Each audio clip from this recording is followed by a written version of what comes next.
What's going on, guys? Unknown Player here, and today we've got quite a lot to talk about regarding everything that came to Destiny 2 today. Of course, there was the second half of the December update, which changed some vendors, nerfed some things, added Masterworks, which I'll talk about, also a special Saint 14 quest, and some other things as well. So as usual, I'll be rounding up everything worth knowing in this one video for you guys. So let's begin with that patch update that landed today with some noteworthy highlights inside it. Of course, they did tone down all the activities they said they would in yesterday's video. I mentioned how a bunch of the stuff was locking out players without the DLC, so all those activities have been scaled down. And also the trophy or achievement has been fixed, so you no longer require the Nightfall Prestige to get that one. Something which has been a very long time coming since the launch of Destiny 2 that they've finally fixed or removed, I guess, is the chest lockout. So this, if you don't know, is a mechanic where basically when you farm too much of planetary chests, the materials, cage chests as well, if you farm them too much, then it would simply just lock you out and stop giving you loot rewards full stop. No glimmer, no tokens, no nothing. And of course, it is very frustrating. The whole point of Destiny is to farm, so I never really understood it myself, and especially seeing as the rewards were tokens, I don't really think it was necessary, but they have kind of relaxed it. So no longer are you going to get no rewards. I believe at worst it should be a 30% reduction, which I still don't agree with, but it's definitely better than getting nothing out of the chest. They also fixed the cage chest, so no longer are you going to get nothing as well. That was actually a bug, but now that stuff shouldn't be disappearing anymore. So in terms of faction rally, of course, that is being delayed until they can fix the issue of scaling down the level for people without the DLC. They have actually also fixed the chest exploit in the weep area of the European Dead Zone. So you might remember last time, you basically go back and forward inside Lost Sector and farm tokens over and over. So that now has been patched and you can't do that as a farm anymore. They also fixed an issue where the tokens weren't being removed or reset. I know a lot of the time the tokens would just stay there, but now they should be disappearing every faction rally end. Now, in terms of engrams, legendary and exotic drop rates have been adjusted down for public events, so you're going to get less exotic and legendary engrams from public events, and they're going to be increased for strikes and crucible players activities. So it's a bit of a balance. It is very vague terminology, so we don't know by how much they've been decreased by. I've got about 2 exotic engrams from public events today so far, so it doesn't seem too drastic, but I might have just got lucky. So do let me know down below in the comment section if you notice a drastic increase or decrease compared to strikes versus public events and crucible. They've also reduced the chance of a legendary engram dropping multiple legendary items, which is pretty strange. When Xur arrives on Friday, he is now going to be selling 3 of coins once again. This is going to be a consumable that increases the drop rates of all exotics, so don't need to worry about bosses or stacking them. Simply pop one for a couple hours, and it's going to increase the drop rate of exotics. He's also going to sell the Fated engram, which guarantees you an exotic you don't already have inside any of your characters. It's going to cost you 97 legendary shards, and you can only buy it 1 per week. They fixed an issue where several new exotics, so the Vesper of Radius, the Helm of Saint 14, Graviton Forfeit, and Gemini Jester, were dropping with incorrect class mods. And also, unfortunately, the Prometheus lens, the laser beam, has actually been nerfed as well. So they said they basically did a very harsh nerf to over-nerf it, and it is going to be a bit weaker than it should be. But then in January, they're going to revisit it and buff it a little bit to make sure it is exactly where it should be. So they kind of went in with a hard approach just to be safe and make sure it definitely was fixed, and then they'll balance it a little bit better later on. So far, I've tried it in PvE and it doesn't seem awful. It hasn't been nerfed into the ground completely, which I'm really glad for, because it was a really fun weapon to use, so you can still use it pretty confidently inside PvE. I haven't tried it in Crucible yet, so I'm assuming it has been nerfed into the ground, but let me know what you guys think of it so far after the patch. They've also, of course, added the armor sets to most of the vendors and NPCs, so you can buy that stuff directly if you've unlocked the engrams, and the weapons are on rotation. Zavala, Shaxx, and Tess now offer the Fireteam gift consumables, which can provide some pretty good stuff. So I know there's a very small chance of the Crucible Shaxx ones. They can provide an exotic engram to everyone inside the entire game. So all 8 of you, friendly and enemy, all of you might get an exotic. That's a small chance, but most of the time you get tokens or small packages of gifts. So next up, let's talk about probably the biggest and most interesting part of the patch, and that of course is the addition of Masterworks weapons. So I've spent most of the day grinding for these, using them, test them out, get the materials, so I wanted to let you guys know my thoughts on them, and also some tips in terms of getting the Masterworks weapons. So I got probably around 9 or 10 of them in total so far after quite a few hours of play. Now, mathematically, if you're looking for the best source to get these weapons, then I would say the best chance, honestly, is the gunsmith packages. So using your gunsmith materials, these are going to get you your best chance, simply because all of this stuff are, of course, weapons. You got a much greater chance, 50% more, than any other vendor who's always going to give you armor pieces, which of course can't drop Masterworks. Now, of course, this is still RNG, so I know some people have tweeted me saying they use like 1,000 tokens who got 0 Masterworks. I myself used about 1,000, I got like 5 or 6, so of course still RNG, but I would say the gunsmith has the best chance. Another currency you're probably sitting on quite a lot of is going to be legendary shards, which you can spend at the Cryptarch for legendary engrams. Now again, you are going to get a lot of armor, so it isn't guaranteed. You can get some stuff out of these engrams you buy from him.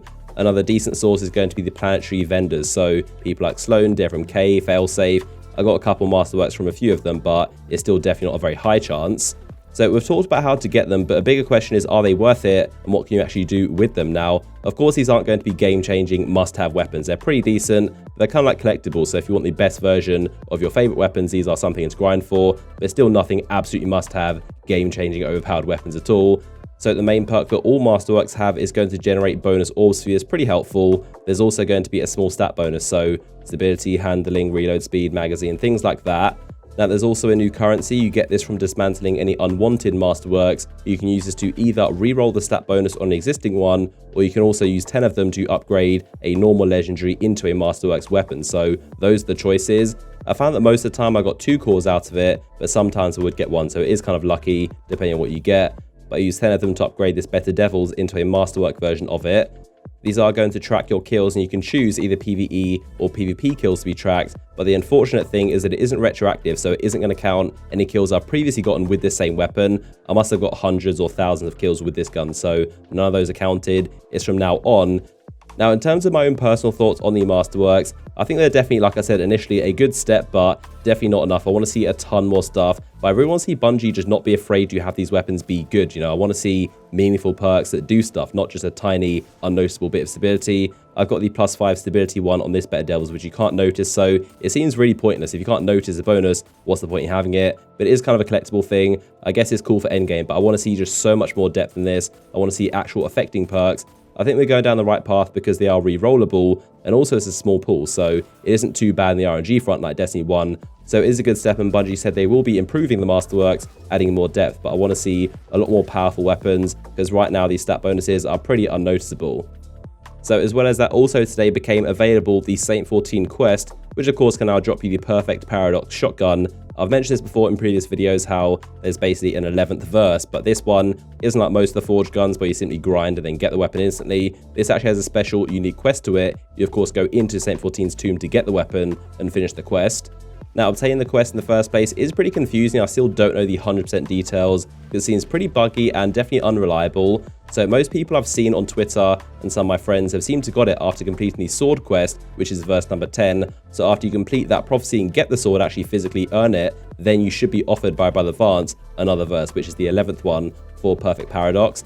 Now, I was speaking to my friend Jack, who actually got offered the weapon or the 11th verse. He did 4 last week and 1 this week, and then on the 5th one, he got offered the perfect paradox shotgun quest. I myself have actually done 3 of them, I think 3 last week and 1 this week. I actually managed to get the sword in a Masterworks, which is pretty lucky, but I didn't get offered the another verse. I've seen some people get the sword and get offered it, and some people haven't. So again, it seems pretty strange.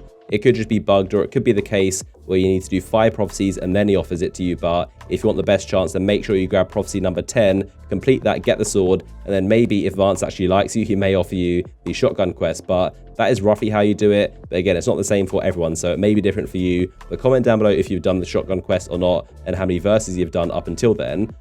The one mystery that is still unsolved is going to be getting Sagira's exotic ghost shell. This is something I covered in a video a while back, but there is an exotic ghost called Sagira's ghost shell, and it's not available inside Eververse, so it is tied to some kind of secret or quest or time-gated thing you have to do. So it could be the case where you get this Saint 14 shotgun after 5 verses, and Sagira's ghost shell after all 10 or 11 of them. So again, it seems to be an unsolved mystery, but when it is found, I will let you guys know about it. Now, something else that also happened today was the very first time of Mercury being the flashpoint location. So it's pretty strange because Mercury, of course, is very small. There's only 1 public event, so it's very difficult to actually get the progress up, and there aren't many ways to actually progress the percentage.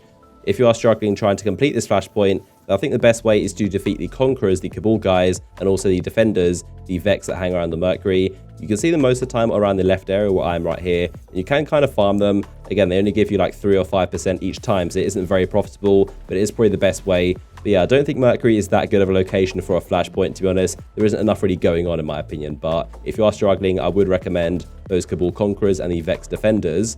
Seeing as it is the flashpoint, you can also, of course, get the Cade's treasure chest. There's only 3 of them because it's such a small location, but I think this flashpoint really highlights just how tiny Mercury is to patrol. There's just not that much going on, so I really wish they did utilize the past, present, and future. I've seen so many people say how the past of Mercury is one of the best looking locations in all of Destiny, so I really wish they utilized that, had some public events there, maybe a couple of chests, things to farm. I can only imagine how much work must have went into making them, but right now you can only actually go there inside adventures, a couple missions, and also strikes. So I think this flashpoint really demonstrated the lack of things to do inside Mercury Patrol. So do comment down below any master weapons you've picked up and your thoughts on Destiny 2 after this December update, the second half of it. But if you enjoyed the video and want to show some support, then like ratings down below are always much appreciated. Got a lot more videos on the way, so stay tuned. And in the meantime, you can click the image to see a recent video I just made about Destiny 2. So I hope you guys enjoyed this video, and I'll see you guys in the next one.